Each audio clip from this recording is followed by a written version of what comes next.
गहपुराव 8 बोसोर बैसोनि फिसाज्लाखौ बुथारनायनि उनाव बिफाया गावखौनो फोथैनानै लायो। थांनाय मोनाबिलियाव गावनि बिसिया न'आव गैयैनि खाबु लानानै मृगांका सयखियाया गावनि 8 बोसोर बैसोनि फिसाज्ला आयुष्मानखौ उन्दुबाय थानाय समाव खास्रि बिस्रियै बुथारो।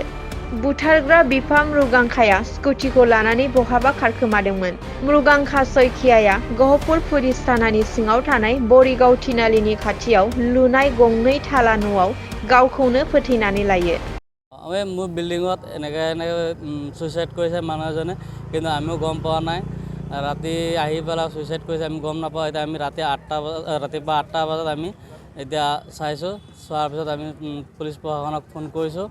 তাৰপিছত গোটেই ৰাইজ ওচৰ চুবুৰীয়াক চবক জনাইছোঁ। জনোৱাৰ পিছত মানে ধৰক আহি চাইছে, তাকে কৈছে একো নাজানো কি হৈছে কি নাই, আমি একো গম নাপাওঁ।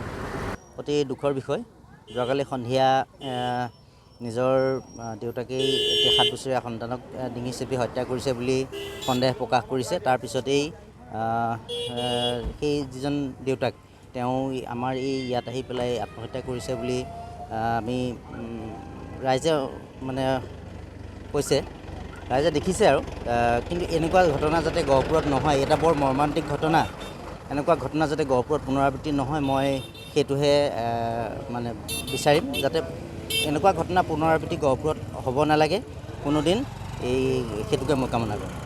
আপোনালোকে গম পাইছে যোৱাকালি হোলেঙি চিদানন্দ শইকীয়াৰ পুত্ৰ মৃগাংক শইকীয়াই তেওঁ নিজৰ একমাত্ৰ 8 বছৰীয়া পুত্ৰ ৰিমন, এনেই স্কুলৰ নামটো আয়ুষ্মান, তেওঁক মানে ডিঙি চেপি না কি কৰি মাৰিছে নাজানো, হত্যা কৰিলে।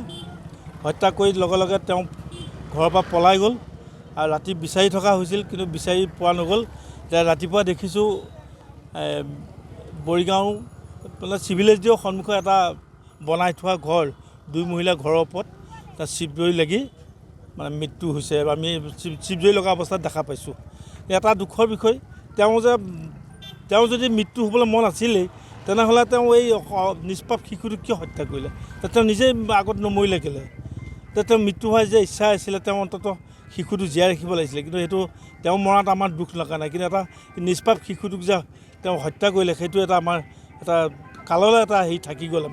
অত্যন্ত আমি কষ্ট পাইছোঁ। মোৰ নিজৰ নাতি, মোৰ চিদা শইকীয়া সখী হয়, মোৰ পুত্ৰ সম, কিন্তু আজি সি এটা সাংঘাতিক মৰ্মান্তিক ঘটনা, এটা বিৰল ঘটনা এটা কৰি থৈ গ'ল, যিটো মানে মচিব নোৱাৰি। কোনো মানুহৰ প্ৰত্যেক মানুহে আহিছে, প্ৰত্যেক মানুহে চকু পানী টুকি গৈছে। এইটো এটা বৰ মৰ্মান্তিক মানে দুখৰ ঘটনা।